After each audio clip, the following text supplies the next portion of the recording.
What if the greatest empire of all time never made it into our history books? What if entire continents once bowed to its influence, its architecture shaped the skylines of great cities, and its technology lit up the world, and yet today we know almost nothing about it? Not because it didn't exist, but because it was deliberately erased. This is the mystery of Tartaria, the empire erased from history. For centuries, maps drawn by European cartographers bore the name Great Tartary, a landmass stretching from the Caspian Sea across Siberia and into the far reaches of Asia. It was so vast, so immense, that it dwarfed every empire of its time. Its people, the Tartars, were described as powerful, numerous, and culturally distinct. And yet, sometime in the 19th century, this mighty empire vanished from the maps, replaced not by ruins or relics, but by silence. No monuments dedicated to its rulers, no school lessons on its rise and fall, no proud descendants claiming its legacy. Tartaria was not conquered in the usual way empires fall. It was erased, its memory stripped from the narrative of world history. Why would such an empire vanish without a trace?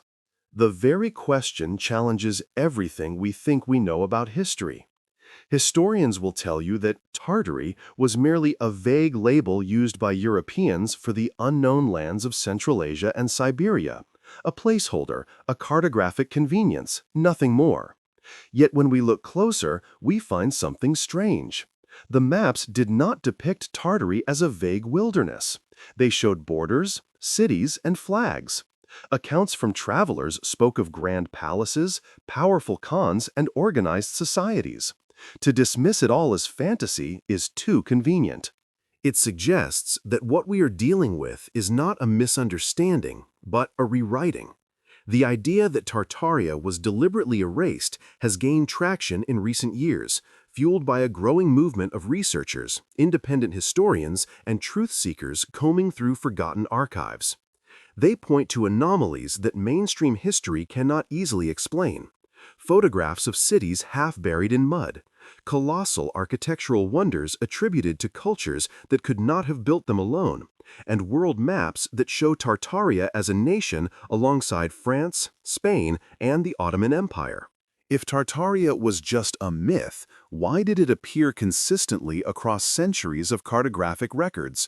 But perhaps the most unsettling question is not what was Tartaria, but why was it erased?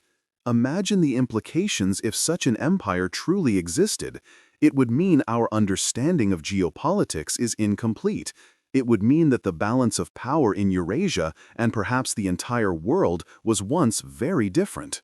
And if Tartaria possessed knowledge or technologies beyond its time, as some evidence suggests, then its erasure might not have been an accident of history, but a deliberate act to conceal something too disruptive to be remembered. This is why Tartaria captivates so many today. It is not just a footnote on an old map, it is a ghost haunting the edges of our knowledge, a shadow of a civilization that refuses to stay buried.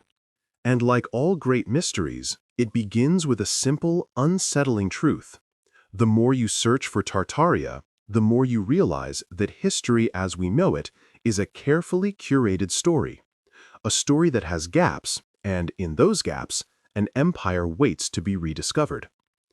Historians and academics are quick to dismiss Tartaria as nothing more than a misunderstanding. They insist it was a vague geographical label, a shorthand for lands unknown to Europeans. According to them, Tartaria never existed as a unified empire. It was merely a cartographic placeholder. But if that is true, why did it persist for centuries across so many maps, travelogues, and encyclopedias? Why did Western scholars treat it as a real place with defined borders, flags, and rulers? Denial raises more questions than it answers. It suggests not ignorance, but suppression. For if Tartaria was once recognized as a great power, then its removal from our collective memory had to be intentional. The strongest clue that Tartaria's story was not simply forgotten lies in the records we still have. Ancient maps, Dusty atlases and faded engravings consistently show Tartaria stretching across Eurasia. Even into the 18th century, Great Tartary was marked alongside China, Persia, and Russia. The consistency is startling. How can multiple cartographers across different nations and centuries all invent the same empire by mistake? These maps were not crude sketches. They were precise documents, often produced for navigation and trade. They marked cities, rivers, and mountain ranges with remarkable accuracy. And there, dominating the north, was Tartaria. When skeptics brush this aside, they overlook the simple truth. Cartographers had sources. They copied from earlier records, from travelers, from state archives. The repetition of Tartaria across maps suggests a deeper well of knowledge, one that we are no longer allowed to access. Then there are the ruins and relics that defy explanation. In Siberia, in Central Asia, and even in parts of Eastern Europe, we find traces of massive fortresses and cities attributed vaguely to Russians, Mongols, or other empires. But often, the dates do not line up. Some structures appear far older than the civilizations credited with building them.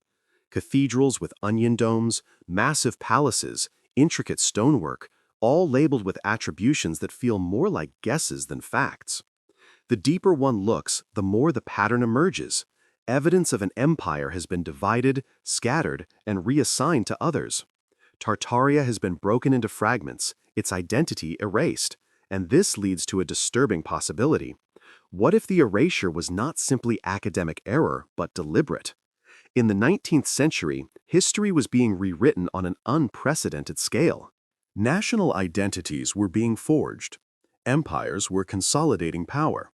To admit that there had been another, greater empire spanning Eurasia would have undermined the legitimacy of these rising powers. Russia, in particular, had the most to gain by absorbing Tartaria's memory. By rebranding its cities, reassigning its architecture, and controlling its archives, it could claim that what once was Tartaria had always been Russia. The rest of the world, following suit, simply erased Tartaria from the narrative. This theory might sound far-fetched, yet erasure is not unprecedented.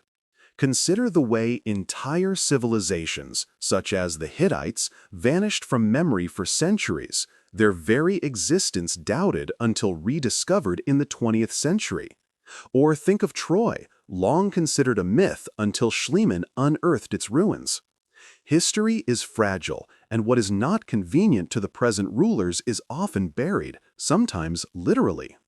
If Tartaria was erased, it would not be the first time humanity lost an empire to silence, but perhaps it is the most deliberate, the most systematic erasure ever carried out. For those who dare to question the official story, the allure of Tartaria is irresistible.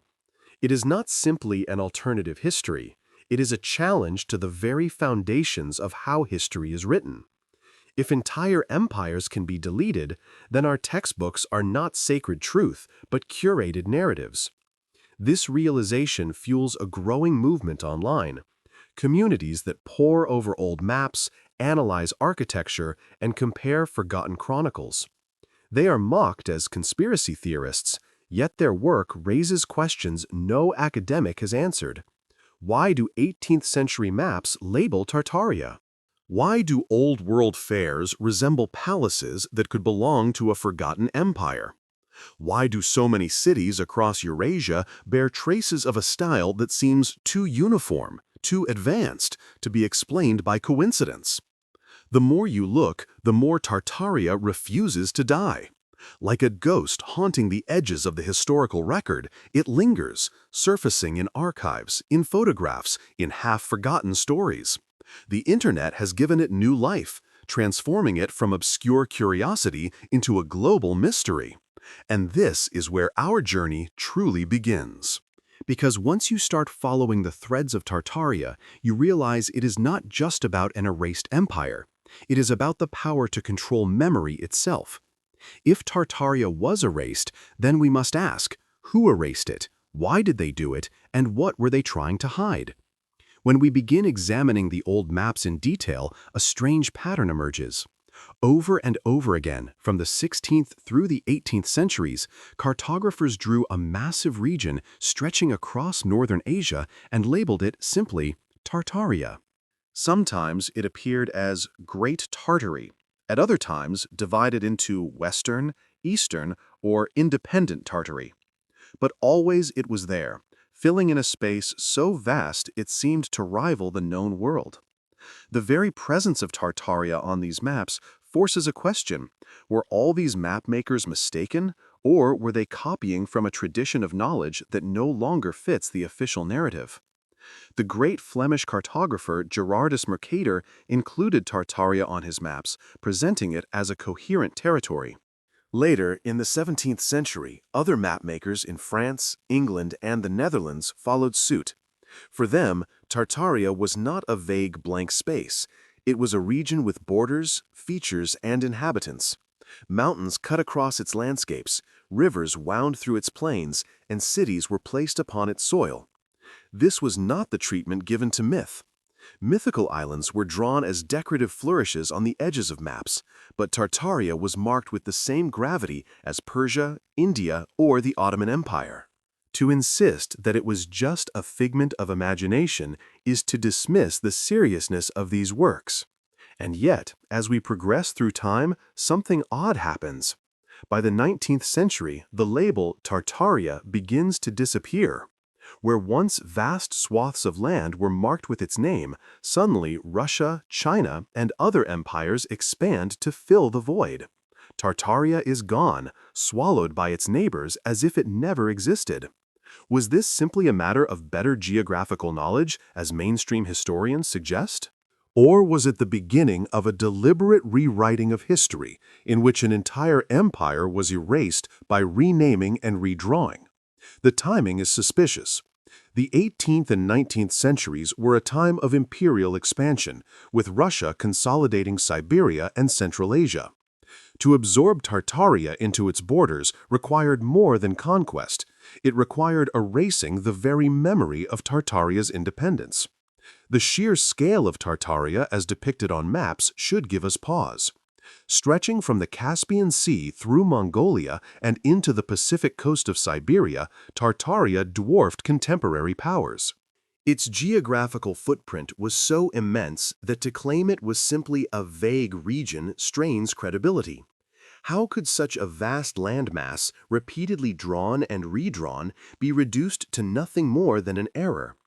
Errors do not persist for centuries. Errors do not produce consistent names, symbols, and borders across dozens of maps. Errors do not inspire entire encyclopedic entries, travel accounts, and political references. The persistence of Tartaria on maps suggests not error, but memory. And here lies the critical question. If Tartaria was once accepted as a legitimate region by Europe's greatest mapmakers, why has it been scrubbed from history? The answer may lie in the way geography and power intertwine. Maps are never neutral. They are tools of empire, instruments of propaganda. By deciding which names to include, which borders to draw, and which territories to emphasize, cartographers reinforce the worldview of their patrons. When Tartaria was a recognized power, it appeared on maps. When it became inconvenient, it vanished. The maps tell not just the story of geography, but the story of how memory itself can be redrawn. As we move deeper into the geography of Tartaria as recorded on old maps, the details become even more difficult to dismiss. Cartographers did not merely scrawl the word Tartaria across an empty void, they subdivided it. Some maps clearly distinguish between Great Tartary, Independent Tartary, Chinese Tartary, and Muscovite Tartary. This suggests that the people drawing these charts saw Tartaria not as an amorphous wilderness, but as a structured region with political subdivisions. Why would they go to such lengths if Tartaria was simply a mistake? Even Russian maps of the time acknowledged Tartaria as something distinct. In the 17th and 18th centuries, Russian atlases depicted Siberia and Central Asia as partly Tartarian. This presents a contradiction. If Tartaria was just a Western misunderstanding, why did the very powers later accused of erasing it once recognize it themselves? The gradual shift of Tartaria from being its own label to being consumed by Russia and China tells a story of absorption. First acknowledged, then diminished, then erased. The process was not instantaneous. It took place over decades, perhaps centuries, as one empire after another swallowed the land and the name that once defined it. The extent of Tartaria on these maps is staggering. It covered not only Siberia and Mongolia, but vast areas reaching into Central Asia, bordering Persia, touching the Caspian Sea, and stretching eastward to the Pacific Ocean. In some depictions, Tartaria's domain rivaled that of the Mongol Empire at its height. But unlike the Mongols, whose conquests were recorded and dramatized in detail, Tartaria's story ends in silence. How could an empire of such size simply fade from memory without leaving behind chronicles, ruins, or a legacy celebrated by its descendants? Unless, of course, the legacy was deliberately reassigned. Many of the maps also mark specific cities, settlements with names we can still recognize today. Places in Siberia, in Kazakhstan, even in the Far East appear under the umbrella of Tartaria. Flags and crests were drawn beside them, symbols of governance. This is not the way cartographers mark empty or unknown lands. When mapmakers were unsure of a region, they filled the space with drawings of sea monsters, mountains, or fanciful illustrations. Yet for Tartaria, they drew what looked like a functioning political entity. They believed it was as real as France or Spain. To assume that all of these men, across centuries, simply copied one another's error misses the point. Copying an error still requires the first mistake. Where did the idea of Tartaria come from? This leads to the final and most pressing observation. For Europe and the wider world, Tartaria was not fantasy. It was accepted fact.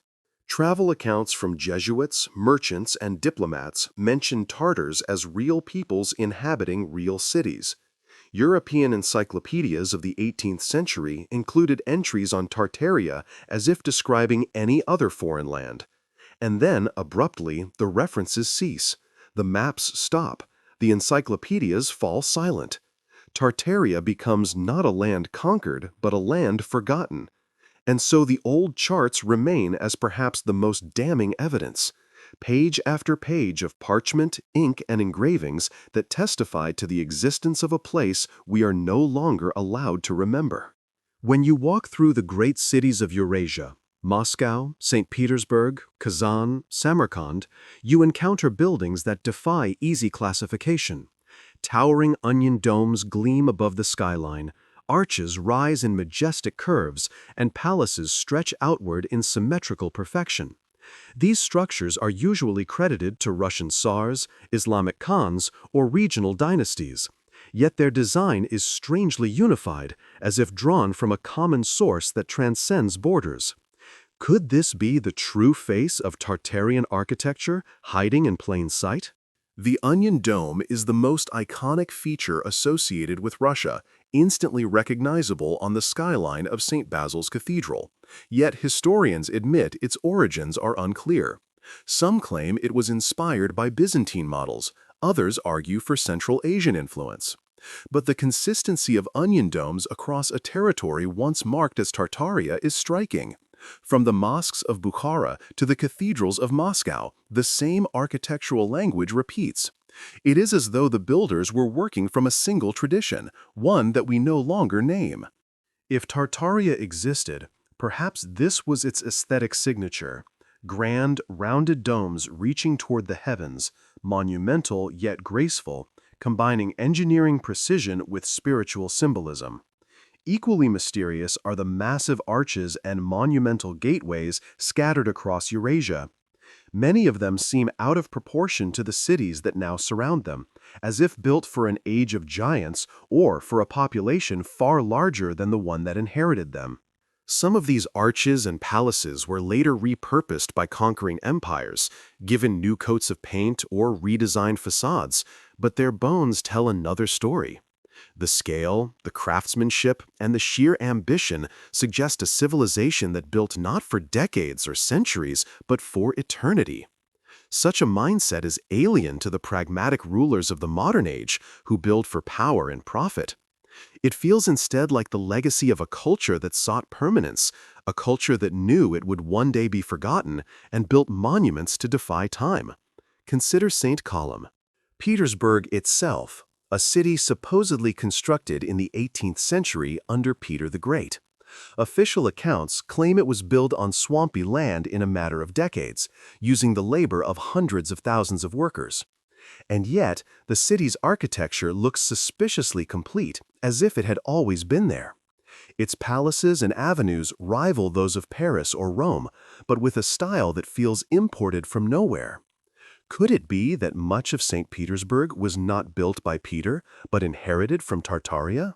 Could the empire that was supposedly erased have left behind its capital, only for it to be rebranded as the jewel of another ruler's reign?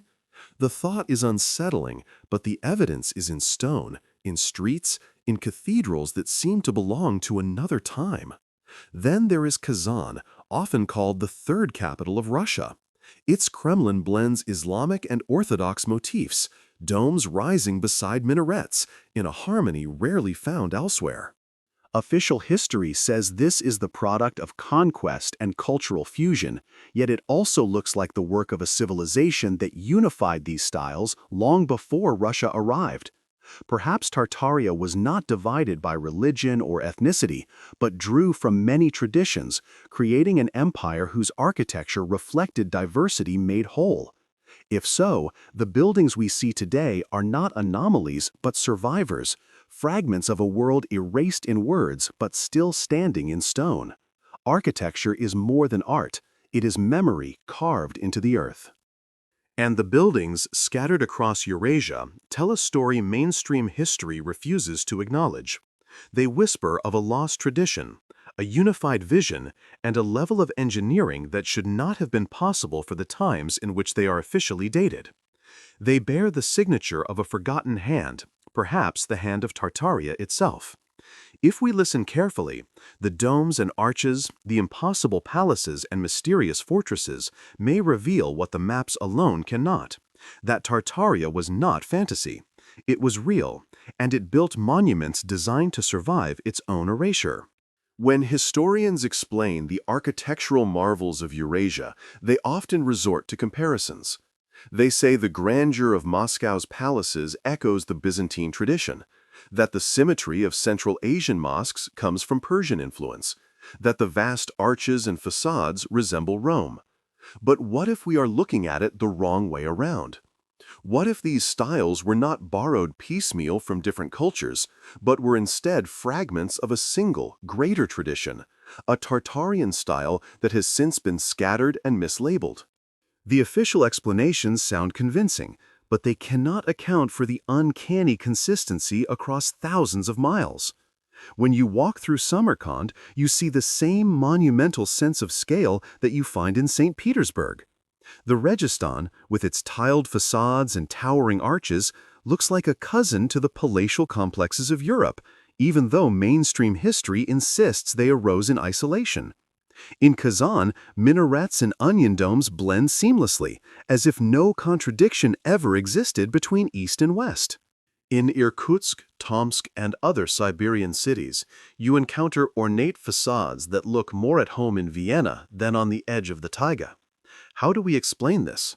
Were the architects simply copying styles they had never seen, or is there a deeper connection, a hidden legacy of a civilization that once spanned all of these lands?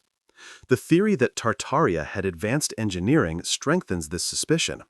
Many of these structures appear too ambitious for the eras to which they are assigned. St. Petersburg, supposedly built in just a few decades on swampy ground, is filled with stone palaces that rival Paris and Rome. Officially, they were built by serfs and peasants pressed into service, but the timelines strain credibility.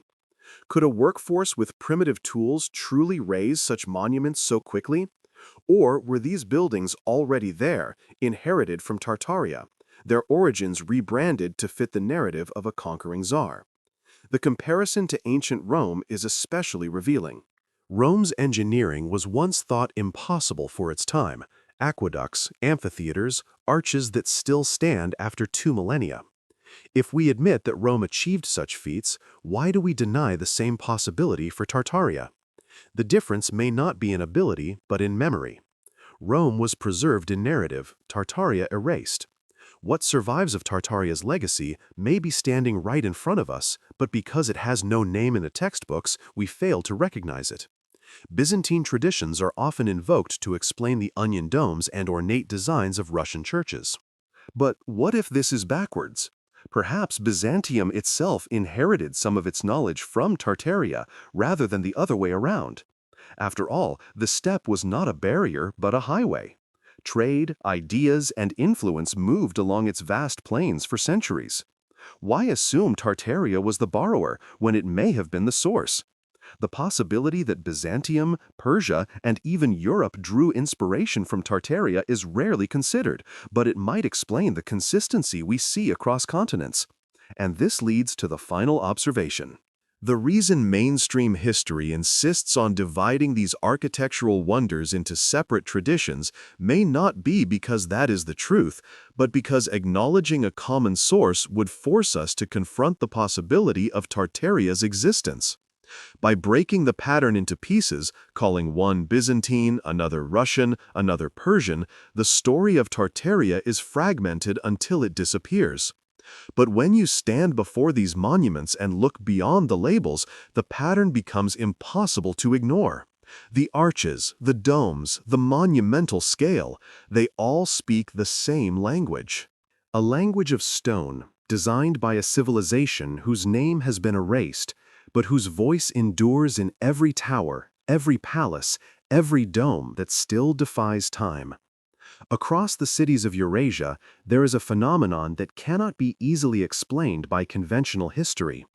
Walk through Moscow, Kazan, Tbilisi, or even European capitals like Paris and London, and you will notice something strange.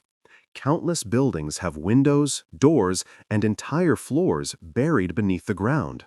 At street level, you see half-sunken windows, doorways that lead to earth instead of open air, and stairways that descend into basements that were clearly never meant to be underground. Historians dismiss this as poor urban planning, as cities rising and streets being built higher over time. But when this phenomenon appears simultaneously across continents, the explanation begins to crumble.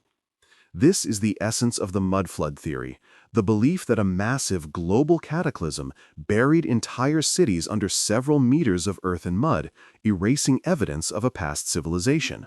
Proponents argue that what we are seeing in these basements are not basements at all, but the original first floors of buildings that were swallowed by disaster. The mudflood, they say, was not local but global, a reset that struck in the 18th or 19th century and covered Tartaria's empire in a layer of earth, leaving only the tops of its monuments to be claimed by new rulers.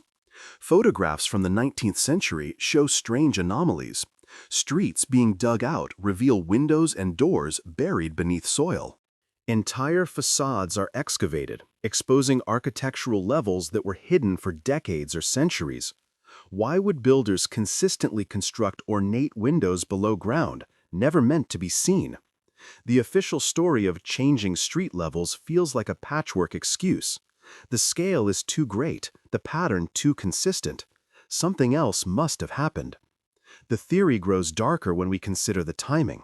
The 18th and 19th centuries were moments of immense upheaval: revolutions, wars, industrialization, colonial conquest. They were also the centuries when Tartaria vanishes from maps. Could it be that during this time a disaster, natural or engineered, swept across the empire, burying its cities and erasing its memory? Survivors may have been absorbed into new states, their history rewritten, their monuments repurposed. The mudflood, in this sense, becomes not only a geological mystery, but a political one. World's fairs and expositions of the 19th century add another layer of intrigue. Grand exhibitions in Chicago, Paris, St. Louis, and London showcased monumental palaces, towers, and domes, said to be built as temporary structures for the events. Yet photographs reveal buildings of stone, steel, and concrete, so vast and intricate they rival the greatest works of Rome or Paris. How could such structures be erected in a matter of months, only to be destroyed after the fairs ended?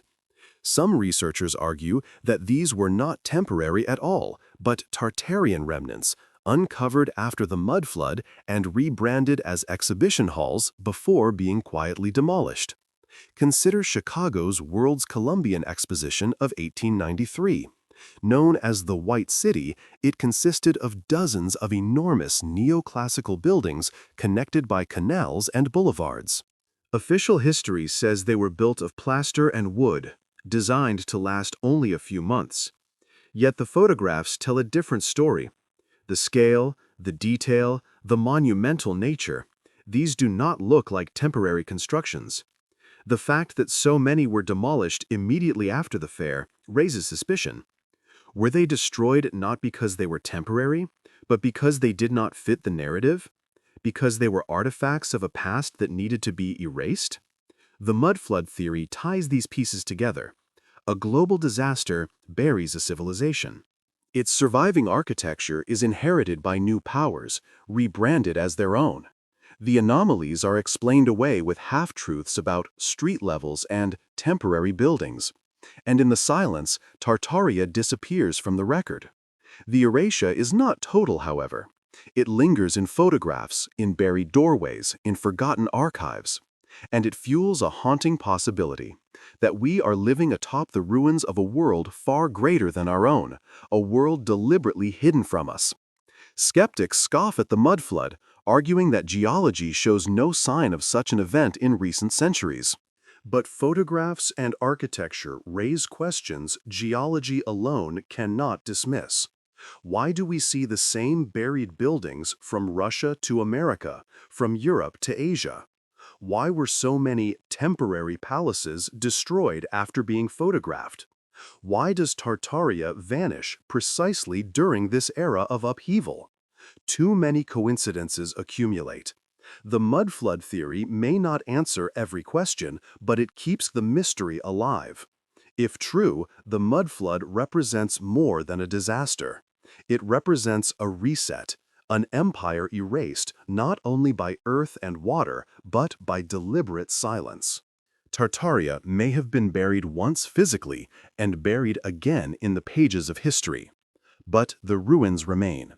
They whisper through the earth itself, through the windows that should never have been below ground, through the photographs that show us a world we are told never existed. Among the strangest claims tied to Tartaria is the suggestion that it was not only a great empire, but also a civilization that mastered technologies we have yet to rediscover. These were not machines of steam or iron, but technologies that harnessed forces more subtle, more universal, energy drawn from the air, the earth, and the heavens themselves. When we look at the great domes, spires, and towers scattered across Eurasia and beyond, we see not only architecture, but the remnants of an energy system, one that has been deliberately forgotten. The Onion Dome, for example, has always been explained as a stylistic flourish, a symbolic gesture of faith. Yet some researchers believe it may have served a very different function.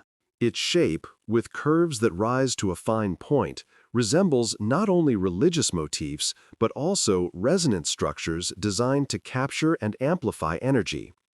In this view, the domes of Tartarian cathedrals and palaces were not merely decorative. They were antennae, collectors of atmospheric electricity. The spires that rise from rooftops may have been conductors, drawing power from the ether and channeling it through the structure below. Supporting this idea are the strange star forts scattered across the world. These massive fortifications, shaped like stars with perfect geometric precision, are said to be purely military in function, but their layouts also resemble resonant circuits, designed to channel energy across walls and moats. The possibility emerges that these forts were not just defenses, but power plants, distributing free energy across cities. Some researchers suggest that water, stone, and resonance were combined in ways we no longer understand, creating an invisible network of power that sustained Tartaria's empire. Old photographs from the 19th century add to the mystery. In cities across Europe, Russia, and America, we see strange towers and devices rising from rooftops, structures that do not match any known technology of the time. Some resemble antennas, others resemble lightning rods, but their uniformity suggests a system larger than any single city. Were these remnants of Tartarian power systems still in use before being dismantled? And if so, why were they removed so quickly from the urban landscape? The key to this forgotten technology lies in the 19th century fascination with the ether. Before modern physics dismissed it, many scientists believed the ether was a universal medium, an invisible substance filling the cosmos. Figures like Nikola Tesla later explored the possibility of drawing limitless energy from the atmosphere, transmitting power wirelessly across great distances. Tesla's vision was ridiculed, suppressed, and ultimately buried. But what if he was not inventing something new? What if he was rediscovering the remnants of Tartarian science, a knowledge system that once harnessed the ether itself to provide free, abundant energy? If this is true, then the erasure of Tartaria takes on an entirely new dimension. It was not simply about geography or politics, but about control. Free energy, drawn from the air and earth, would make empires and corporations unnecessary. It would dissolve the power of kings, bankers, and industrialists. To preserve their control, the new powers of the 18th and 19th centuries may have buried Tartaria's knowledge, destroyed its monuments, and rewritten its history. In its place, they gave us a narrative of progress that begins with coal, then oil, then electricity, all commodities that could be sold, taxed, and monopolized. The question becomes unavoidable. Did Tartaria fall naturally, or was it dismantled? If its technologies truly existed, they would have been the most dangerous threat to centralized power the world has ever known. Imagine a civilization where cathedrals doubled as power stations, where towers provided not only spiritual connection but literal energy, where entire cities glowed without wires or fuel. Such a world could not be allowed to survive into the age of industrialization. The new rulers of the earth would have had every reason to erase it, brick by brick, map by map, until nothing remained but whispers. Even today, traces of this knowledge linger. The domes and spires still stand, though stripped of function. The star forts remain, though their purpose is redefined as mere military curiosities. The archives hold photographs of strange devices that resemble Tesla's forgotten inventions. And in the minds of those who question the official story, the suspicion grows.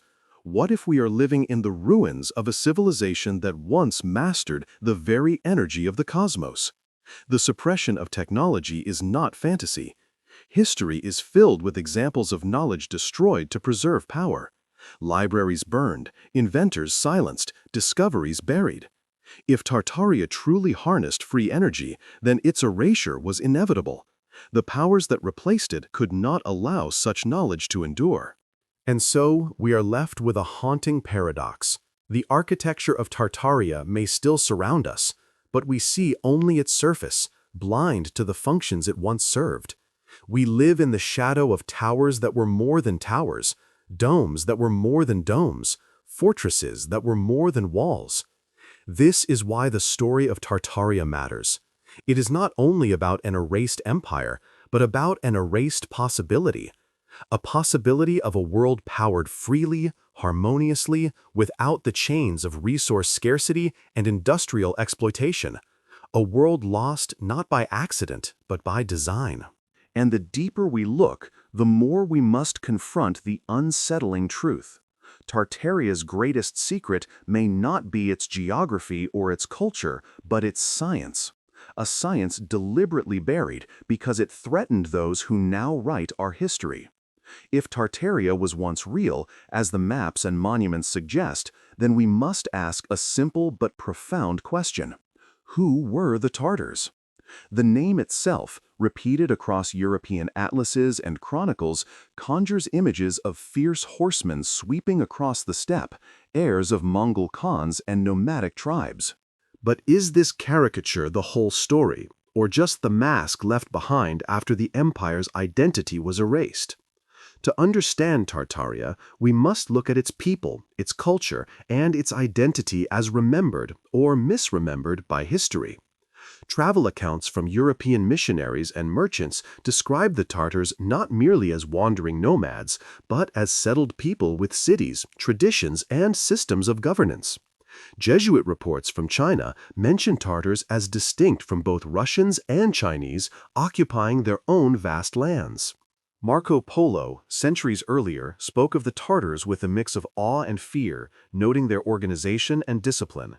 To the west, they were exotic and powerful, a people belonging to a civilization that straddled Asia and Europe. Yet in modern history, they are reduced to a footnote, merged into Mongol, Turkic, or Russian identities. Why such a dramatic downgrade? Descriptions of Tartarian cultures suggest complexity rather than simplicity. Accounts mention sophisticated dress, elaborate rituals, and even advanced knowledge of horsemanship, metallurgy, and architecture. Some chroniclers wrote of palaces and temples, others of thriving markets where merchants from across Asia met to trade. The very diversity of the reports indicates a culture that was not isolated but deeply interconnected with its neighbors. Tartaria may have been less a monolithic empire and more a federation of peoples under a shared identity, an identity erased when their empire was divided and absorbed. Religion adds another layer of complexity. Some sources claim the Tartars were Muslim, others insist they were Christian, while still others describe them as practicing older, animistic traditions. How can one people be described so differently? Perhaps because Tartaria, like the great empires of the Silk Road, was pluralistic. Its vast territory included many cultures and beliefs, unified under a single political framework. This would explain why Tartarian architecture blends Islamic domes, Orthodox spires, and Central Asian motifs into one coherent style. It was not a contradiction, it was a synthesis, a civilization that absorbed and harmonized diversity rather than erasing it. The question of language is equally tantalizing. Did Tartaria have its own script, its own tongue? Some maps mark Tartarian cities with names that do not correspond neatly to Russian, Mongol, or Chinese nomenclature. Yet official history preserves no record of a Tartarian language. Was it lost in the upheavals of the 18th and 19th centuries? Or was it deliberately suppressed, its written traces destroyed to ensure the empire left no voice behind? Imagine the enormity of erasing a language spoken across millions of square miles. It would require not only conquest, but systematic rewriting. Archives burned, schools restructured, children taught to forget the tongue of their ancestors. Symbols, too, tell part of the story. Tartaria's flags, drawn on old charts, depict double-headed eagles and other motifs now associated with Russia. But who truly owned these symbols first? Did Russia inherit them from Tartaria, rebranding them as its own once the empire was erased? The double-headed eagle, after all, is an ancient emblem of power and empire, looking both east and west. It may have been the perfect symbol for Tartaria, a civilization uniting two halves of the world. Today, it is remembered only as a Russian insignia, but perhaps it is a ghost of Tartaria's forgotten heraldry. The cultural mosaic of Tartaria hints at an empire unlike any we know today. Where modern nations enforce borders and identities, Tartaria may have thrived in fluidity. Its people were not defined by a single religion, language, or ethnicity, but by a shared civilizational framework. This would explain its vastness. How else could one empire stretch from the Caspian to the Pacific unless it found a way to unify without uniformity? It may have been precisely this model, inclusive, pluralistic, and difficult to conquer, that made it so threatening to its neighbors. To erase it, its conquerors could not simply win battles. They had to erase memory itself. Was Tartaria one empire or many? Perhaps it was both. Perhaps it was a federation of khanates, tribes, and cities bound together by trade, architecture, and shared knowledge. To outsiders, this unity was seen as an empire. To insiders, it may have been something more organic, more decentralized, but no less powerful. In erasing Tartaria, historians reduced this complexity to a caricature: wild nomads on horseback raiding civilized lands. Yet this picture collapses under scrutiny. Nomads do not build palaces, cathedrals, or star forts. Nomads do not leave behind monumental architecture stretching across continents. Nomads do not inspire centuries of cartographers to mark their lands as one of the greatest powers on Earth. The cultural puzzle of Tartaria is perhaps the most telling evidence of its erasure. Everything about it has been fragmented, reassigned, or silenced. Its religion is described as contradictory. Its language is missing. Its symbols are stolen. Its people are reduced to stereotypes. And yet, through these fragments, a shadow of truth emerges. A civilization that once united East and West, diverse but coherent, powerful but forgotten. If we listen closely, the echoes of Tartaria's identity are still there, scattered across chronicles, architecture, and maps. All that remains is to piece them back together and to admit that the empire erased from history was once real and once great. The rise and collapse of Tartaria is one of history's greatest enigmas. According to the maps, Tartaria reached its peak in the 16th, 17th, and 18th centuries, stretching across a landmass larger than any empire known to Europe at the time. From the Caspian Sea to the frozen Pacific, from the borders of Persia to the vast tundras of Siberia, it seemed limitless. But unlike the Mongol Empire, whose conquests were recorded in vivid detail, or the Ottomans, whose archives overflow with documentation, Tartaria left behind little written record. Its existence is preserved only in fragments: cartography, travel reports, architecture, and then suddenly, around the dawn of the 19th century, it disappears. How could such a vast empire collapse so quickly? To answer this, we must trace its timeline. Early references to Tartaria in European chronicles describe it as a formidable force, a federation of khanates and tribes whose influence stretched across the steppe. In the 1500s, as European exploration expanded, mapmakers began placing Tartaria alongside familiar powers like Persia and the Ottoman Empire.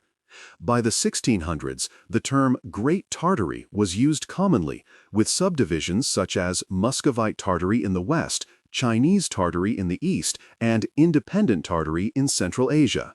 These distinctions suggest not one monolithic empire, but a vast cultural political system acknowledged by outsiders as unified in identity, if not always centralized in governance.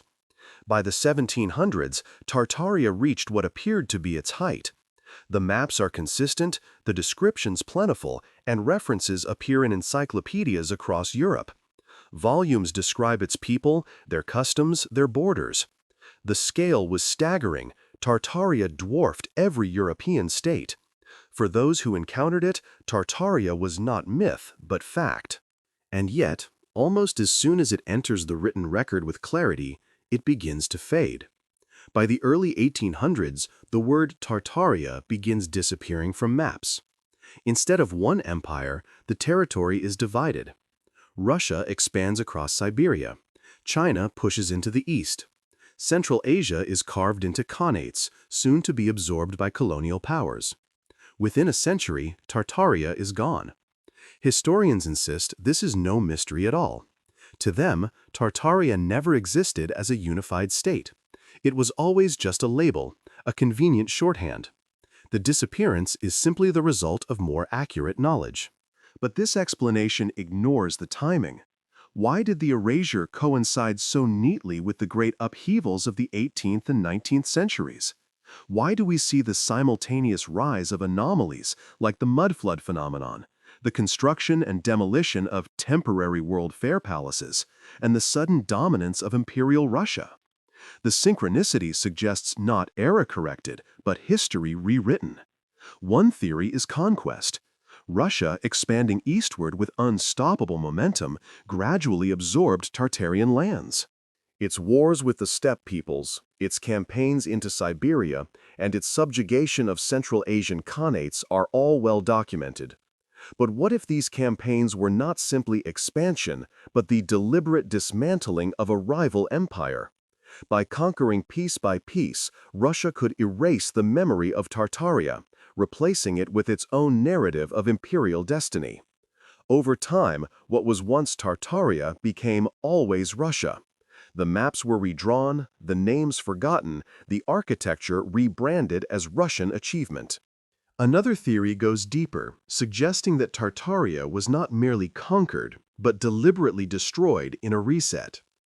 Here, the mud flood theory and the idea of technological suppression converge. If Tartaria possessed advanced knowledge, free energy, architectural mastery, or a societal model that threatened centralized powers, then its destruction may have been orchestrated. Natural disasters, wars, and political rewriting combined to ensure that Tartaria's memory was wiped out almost completely. What remains are only whispers, carefully allowed to survive where they could be dismissed as curiosities. The late 18th century is especially significant. This was the era of revolutions and resets. The American Revolution, the French Revolution, the rise of Napoleonic empires, the Industrial Revolution. It was also when massive fires swept through cities across the world, from Moscow to Chicago, destroying archives and architecture. Coincidence? Or part of a coordinated erasure? If Tartaria's legacy was embedded in cities, technology, and documents, then fire and flood would be the perfect weapons to cleanse it. What emerged in the 19th century was a world reordered, with new powers rising on the ashes of the old. The disappearance of Tartaria from maps is not gradual like the fading of a myth. It is abrupt. Encyclopedias that once contained long entries about Tartary suddenly omit it. Atlases that once gave it prominence suddenly redraw it as Russia or China. This sudden silence speaks louder than words. Civilizations do not vanish overnight without conquest, collapse, or catastrophe. And yet Tartaria is gone as if it had never been. The silence is too perfect, too complete. It is the silence of erasure, not of natural decline. To understand how deep this erasure went, we turn to the world fairs and expositions of the 19th century. These events were supposedly showcases of modern industrial power, but their architecture tells another story. Cities like Chicago and Paris unveiled colossal palaces, domes, and exhibition halls, constructed, we are told, in a matter of months, then demolished soon after. But how do we reconcile this with the photographs which reveal buildings of monumental scale and craftsmanship? Could it be that these were not new at all, but remnants of Tartarian architecture, briefly repurposed before being destroyed? If so, then the world fairs were not celebrations of progress, but funerals for a forgotten civilization, where the old world was displayed one last time before being buried forever. Chicago's Columbian Exposition of 1893, Paris's Exposition Universelle of 1900, the St. Louis World's Fair of 1904, each revealed impossible architecture, too vast and perfect to be temporary. And yet, each was destroyed almost immediately after. Why would cities demolish palaces that could have stood for centuries? Unless, of course, their very existence contradicted the new narrative. Better to erase them than to explain them. Better to claim they were plaster and wood, temporary stage sets, than to admit they were inherited from a forgotten empire. Even more suspicious are the photographs of excavation during this era. Streets dug out, revealing layers of buried buildings. Facades uncovered, showing windows below ground level. Entire blocks unearthed, as if a city had been swallowed by mud and only partially reclaimed. This is where the mud flood theory intersects with the collapse of Tartaria. Perhaps the disaster that buried so many cities was not natural but engineered, a cataclysm that served as the perfect cover for conquest. Survivors could be absorbed into the new empires, their history rewritten. The ruins could be demolished or repurposed, their origins reassigned. The mud flood becomes both literal and metaphorical, a burial of earth and a burial of truth. Taken together, the collapse of Tartaria looks less like a natural decline and more like a systematic reset. Its vastness made it dangerous, its knowledge made it threatening, its diversity made it difficult to control, so it was dismantled. Piece by piece, city by city, archive by archive, it was erased until all that remained was the convenient myth of nomadic Tartars, a people without monuments, without cities, without history. The empire became a ghost, haunting only old maps and buried ruins. But in the world fairs, in the excavations, in the sudden disappearance from atlases, we see the outline of what happened. Tartaria was not simply forgotten, it was deliberately buried. The question is no longer whether it existed, but why it was destroyed. Was it because it challenged the new world order of industrial empires? Was it because it held technologies too dangerous for elites to allow? Or was it because it represented a model of civilization pluralistic, advanced, and free that could not coexist with the age of colonialism and capital? The timeline of Tartaria's rise and collapse is not just history, it is a warning. It shows how entire civilizations can be erased not by time, but by design. It reveals that history is not the story of what happened, but the story of what we are allowed to remember. Tartaria's fate is a reminder that the past is fragile, that memory can be rewritten, and that empires can vanish not only from the earth but from the mind. If Tartaria was truly erased from history, then perhaps the most damning evidence of its reality lies not only in Eurasia but across the globe. Whispers of Tartarian influence surface in places far beyond the steppe, in the architecture of distant lands, in the myths of indigenous peoples, in the ruins scattered across continents. To study these echoes is to glimpse the possibility that Tartaria was not merely a regional empire, but a global civilization, or, at the very least, a power whose reach extended farther than our textbooks dare suggest. Let us begin in North America. Among Native American tribes, especially those of the Mississippi Valley, there are legends of a race of mound builders, people who constructed vast earthworks, ceremonial centers, and cities long before the arrival of Europeans. Archaeologists dismiss these stories as evidence of localized cultures, such as the Mississippian civilization that built Cahokia. But some researchers have pointed to striking similarities between the mound structures of North America and the earthworks found across Eurasia, particularly in regions once labeled as Tartary. Could there have been a cultural transmission or even a shared origin? If Tartarian explorers reached the Americas long before Columbus, they may have left behind not only structures but also stories, memories preserved in oral tradition as myths of lost ancestors. Even more puzzling is the architecture of early American cities. Photographs from the 19th century show government buildings, courthouses, and train stations in the United States that resemble European palaces, with domes, arches, and columns far too elaborate for frontier societies. Historians explain this as the rapid adoption of neoclassical architecture during America's expansion. But some suggest a different possibility, that parts of America may have inherited Tartarian structures uncovered after the mud flood, just as Eurasian cities did. If true, then Tartaria's influence stretched across the Atlantic, embedding itself into the very fabric of the New World. Travel eastward, and we find similar mysteries in India. The Mughal Empire's architecture, the domes of the Taj Mahal, the symmetrical palaces, the intricate fusion of Islamic and Hindu motifs resembles in uncanny ways the grand designs attributed to Tartaria. Could it be that what we call Mughal architecture was in part influenced by Tartarian knowledge?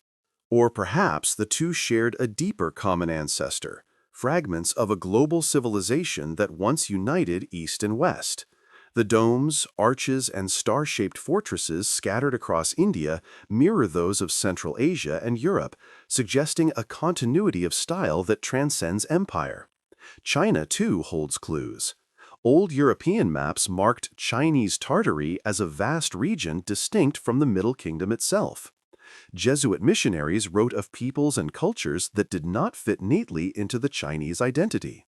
Some even described cities and fortresses deep in the north that rivaled the imperial capitals of the south. Over time, these accounts were folded into the story of China's expansion. Yet the idea remains that Tartaria was not only a neighbor to China, but perhaps an equal, a civilization whose influence stretched into the Far East before being absorbed and forgotten. And then there are the Jesuit accounts from Siberia and Mongolia. Missionaries traveling through these lands in the 17th and 18th centuries described grand temples, sprawling settlements, and a people with traditions that seemed neither fully Russian nor fully Chinese. These accounts were often vague, sometimes contradictory, but they point to something important. Even in the early modern era, Tartaria was recognized as distinct, not simply a vague wilderness. The Jesuits, careful observers of culture and politics, would not have wasted ink describing a phantom. Their writings suggest that Tartaria was real, a living civilization witnessed before its erasure. The trade routes that once crisscrossed Eurasia also bear the mark of Tartarian influence. The Silk Road, long before it became a tool of Chinese and Persian commerce, passed directly through Tartarian lands. Caravans of goods, silk, spices, furs, metals, moved across this empire, enriching it and connecting it to the wider world. If Tartaria was truly a vast federation, then it would have been one of the great custodians of this trade, facilitating the movement of not only goods, but also ideas, technologies, and architectural styles. This would explain the cultural overlaps we see in distant lands, the echoes of Tartarian style in places as far away as India, the Middle East, and even Europe. Could Tartaria have been more than regional? Some theorists argue it was truly global, stretching its influence across oceans. They point to the mysterious similarities in architecture across continents, domes in the Americas, star forts in Africa, pyramidal forms in Asia. They argue that Tartaria was not just an empire, but a world system, a civilization with outposts or colonies spread across the globe. If this is true, then the erasure of Tartaria was not only an act of political conquest, but a rewriting of global history itself. Entire continents would have had to be reassigned, their monuments relabeled, their people taught to forget. Why, then, do we see Tartarian motifs in Islamic architecture, in Hindu temples, in European palaces, in Russian cathedrals? Mainstream history says this is coincidence or cultural diffusion, but the scale and consistency suggest otherwise. It is as if one architectural grammar once spanned the world, later divided into dialects by the erasure of the empire that created it. Tartaria, in this sense, becomes not only a Eurasian empire, but the missing link in global civilization. The Chinese annals, the Indian chronicles, the European maps, the American ruins, all these fragments, when placed together, suggest a hidden truth. Tartaria was not an isolated mystery, but part of a larger pattern, a civilization that touched many corners of the earth. Its influence is visible in trade, in architecture, in myth. Its disappearance, therefore, was not simply the fall of one empire, but the deliberate erasure of a global presence. Perhaps this is why Tartaria remains so unsettling to mainstream history. If it were confined to the steppes of Asia, it could be dismissed as a local curiosity. But if its fingerprints appear across continents, then the implications are staggering. It would mean our entire framework of history, the rise of nations, the origins of architecture, the story of globalization, would have to be rewritten. It would mean that long before the colonial empires of Europe, there was another power that connected the world, a power we are no longer allowed to name. And so the echoes of Tartaria remain, in Native American mounds, in Indian palaces, in Chinese chronicles, in Jesuit reports, in old maps that labeled vast swaths of the earth as Tartary. Each fragment is small, but together they form a mosaic that reveals not only an erased empire, but a hidden truth. Tartaria may not have been limited to Eurasia. It may have been one of humanity's great global civilizations, deliberately silenced so that history could be rewritten in the image of those who came after. The story of Tartaria invites not only evidence, but speculation. If an entire empire could be erased from history, then what exactly was it? Was Tartaria simply a forgotten federation of tribes and khanates? Or was it something much greater, perhaps even the remnant of a civilization older than history itself? As we step into the world of alternative theories, we enter a landscape of ideas both fascinating and controversial, where Tartaria is reimagined as everything from the successor of Atlantis to the inheritor of lost global knowledge. One theory suggests that Tartaria was directly connected to the ancient myth of Lemuria, or Mu, vast continents said to have once existed in the Pacific or Indian Ocean. Just as Atlantis is remembered as a great civilization swallowed by the sea, Lemuria is said to have been a cradle of humanity, lost in some cataclysm. Proponents argue that Tartaria may have been the last surviving branch of such a civilization, inheriting its architecture, technology, and cultural diversity. This would explain why Tartarian motifs resemble structures across continents. They were echoes of a single global source. Another theory places Tartaria as the continuation of Atlantis itself.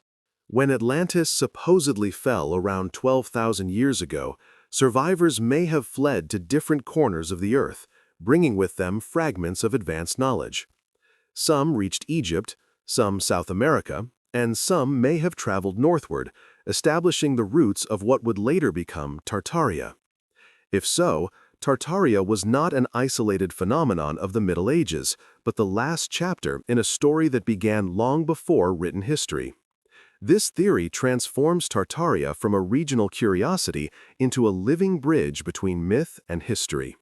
Others argue that Tartaria was not ancient but advanced in ways we cannot imagine. They suggest that Tartaria may have been a breakaway civilization, one that developed technologies beyond those of its neighbors, harnessing energy, architecture, and perhaps even forms of transport that seem impossible for the time. Star forts, domes, and mud flood anomalies are reinterpreted not as ruins of the past, but as evidence of a civilization with access to knowledge deliberately hidden from us today. Could Tartaria have mastered the ether, wireless energy, or even forms of travel that connected continents? If so, its destruction would have been not only political, but technological, a suppression of knowledge too dangerous to allow into the industrial age. Mainstream historians often counter that Tartaria was nothing more than a distorted memory of the Mongol Empire. To them, the maps and chronicles simply exaggerated the reach of nomadic tribes, lumping together diverse peoples under a single vague name. But this explanation falls short.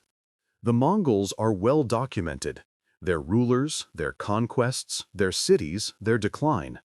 Tartaria, by contrast, exists in a different register, not described as a nomadic horde, but as a political entity with borders, flags, and cities. To reduce Tartaria to the Mongols is to confuse two entirely different phenomena, a simplification that explains little. Religious suppression may also have played a role in Tartaria's erasure. If the empire was pluralistic, harmonizing Christianity, Islam, and older traditions, then it would have posed a challenge to religious authorities seeking dominance. To erase Tartaria was to erase the memory of a society where such harmony was possible. The narrative of inevitable religious conflict required that Tartaria disappear, its syncretism forgotten. Scientific suppression, too, must be considered. If Tartaria truly harnessed free energy, if its architecture functioned as technology, then its knowledge would have threatened the entire framework of modern science. The 19th century was the age of the fossil fuel empires, of industrial monopolies and economic control. The existence of free atmospheric energy would have undermined the foundations of power. To erase Tartaria was to erase the knowledge that energy could be free, abundant, and available to all. Colonial powers may have been complicit as well. As Britain, France, and Russia expanded their empires, the existence of a rival power in Eurasia would have been inconvenient. Better to divide its territory, absorb its cities, and rewrite its history as wilderness or tribal land. In doing so, the colonial order of the 19th century could present itself as the first true globalization, erasing the memory of the world that came before. Esoteric traditions add yet another twist. Secret societies, theosophists, and mystics of the 19th and 20th centuries often spoke of a hidden past, a golden age when humanity lived in harmony with the cosmos. Some identified this lost era with Atlantis, others with Lemuria, but a growing number now point to Tartaria. They suggest that Tartaria was the last echo of a world where science and spirituality were one, where architecture embodied not only beauty but resonance, where energy was drawn not from machines but from the earth itself. To the esoteric mind, Tartaria represents not just history but destiny, a reminder of what humanity once was and what it could be again. Skeptics, of course, push back. They argue that the mud flood is simply urban development, that buried windows are the result of streets being raised over centuries. They say that World Fair palaces were indeed temporary, built quickly with plaster and steel frames, impressive but not permanent. They insist that old maps merely used Tartary as a convenient label for lands Europeans did not fully understand. To them, Tartaria is not a mystery, but a myth born of misunderstanding. Yet the skeptics' explanations raise as many questions as they answer. If streets were raised, why do so many basements look like original first floors? If World Fair buildings were temporary, why were they constructed on such monumental scales, only to be demolished at immense cost? If Tartaria was merely a vague label, why did maps distinguish between different Tartarias, Great, Independent, Chinese, Muscovite? Why did encyclopedias devote pages to describing its culture, its people, its borders? Coincidence can explain one anomaly, but not dozens across centuries. The deeper problem is not evidence, but paradigm. Historians are trained to dismiss anything that does not fit the accepted timeline. If Tartaria cannot be placed neatly into the story of nation-states, it is ignored. If its monuments do not align with our understanding of technology, they are reassigned. If its maps contradict modern geography, they are called mistakes.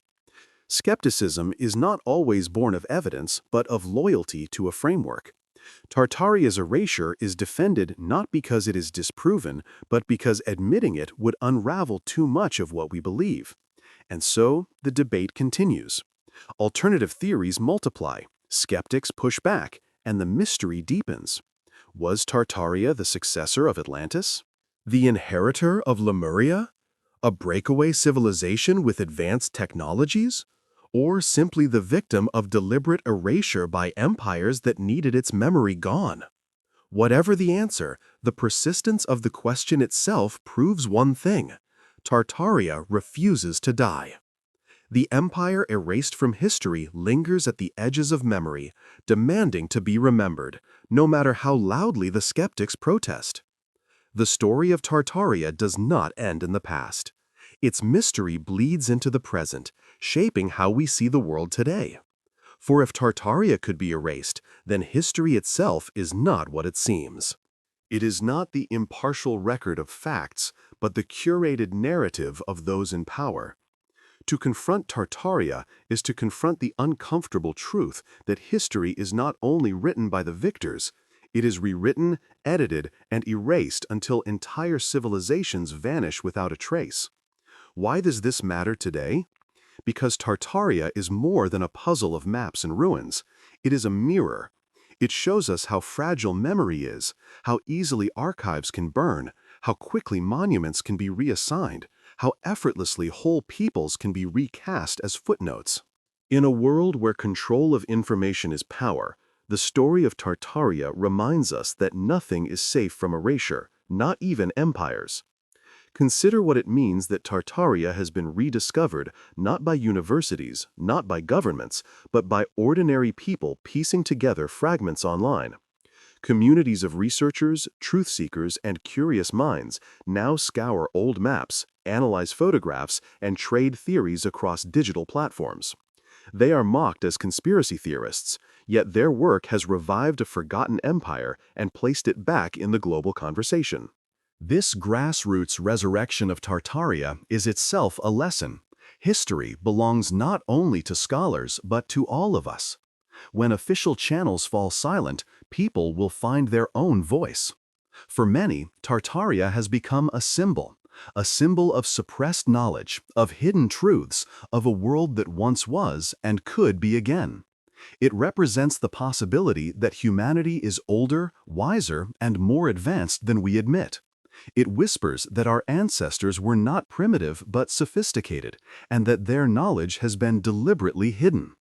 In this sense, Tartaria is less about what was and more about what is missing, the awareness that we are living in the shadow of forgotten greatness. Some see in Tartaria a warning. If entire civilizations can be erased, then our own is not immune. We pride ourselves on technology, on progress, on the permanence of our achievements. Yet what would survive if disaster struck tomorrow? Skyscrapers could crumble, servers could fail, archives could burn. In a few generations, our story too could be reduced to myth. Survivors might tell tales of flying machines, glowing cities, and invisible webs of knowledge, just as we today hear echoes of free energy, giant empires, and cataclysms past. Tartaria's silence is a reminder that we are not as secure as we believe. Others see in Tartaria hope. If knowledge can be lost, it can also be rediscovered. If empires can be erased, they can also be remembered. Tartaria may represent a cycle, the rise, fall, and rebirth of civilizations. If we learn its lesson, perhaps we can break the cycle, preserving not only monuments but wisdom, ensuring that what was lost before will not be lost again. The parallels to modern censorship are unavoidable.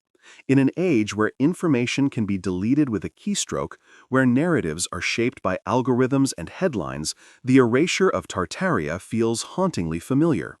What was once done with fire and flood is now done with silence and suppression.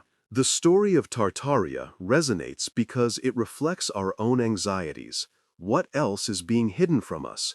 What truths lie buried beneath the noise? What knowledge will our descendants never know because it was deemed inconvenient? And so, Tartaria becomes more than an empire. It becomes a metaphor for every truth silenced, every archive burned, every story untold. It becomes the rallying cry of those who refuse to accept the official version of history, who dig deeper, who question, who search. Its ruins may be hidden, its archives destroyed, its name forgotten, but its memory endures precisely because it was forbidden.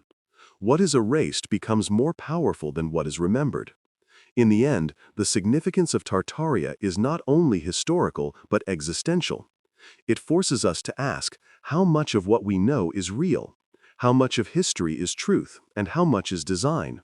How many empires have risen and fallen without leaving a trace, their names whispered only in myths, their monuments buried beneath soil and silence.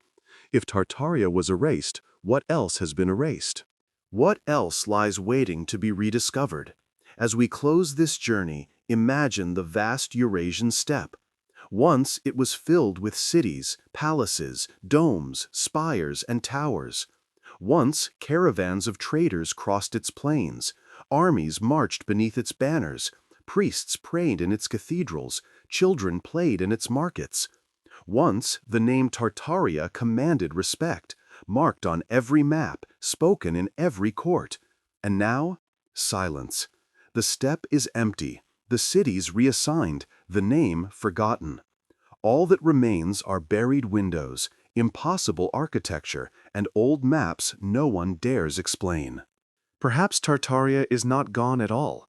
Perhaps it lingers in our subconscious, in myths of lost golden ages, in legends of floods and resets, in architecture that feels too advanced, too timeless, to belong to its era.